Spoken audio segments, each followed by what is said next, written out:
Remdesivir घोटाळा प्रकरणी आदित्य ठाकरेंचे निकटवर्तीय पुण्य पारीख यांची चौकशी, आर्थिक गुन्हे शाखेकडून तब्बल 7 तास चौकशी।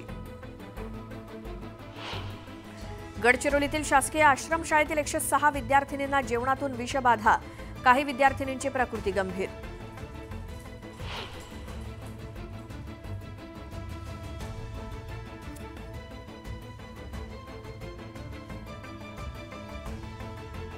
धाराशिवमध्ये शेगाव पंढरपूर पालखी मार्गाचं काम रखडलं, शेतकऱ्यांनी कंपनी विरोधात सुरू केलं आंदोलन।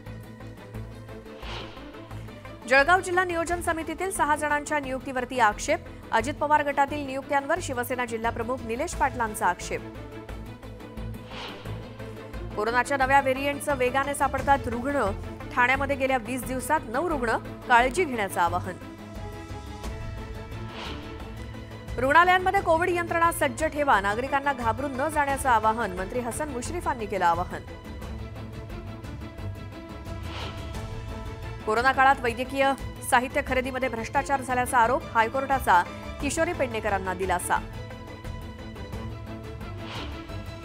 नवी मुंबईतील बेलापूर वाशी इथे बहुमजली वाहनतळ, बेलापूर रेल्वे स्थानकाजवळही उभं राहणार नवा पार्किंग तळ।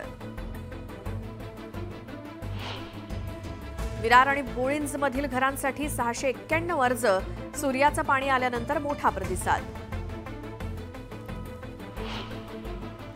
मुंबई पालिका रुग्णालयातील ओपीडी आता 8 वाजता सुरू होणार, अन्यथा डॉक्टरांवर होणार कारवाई।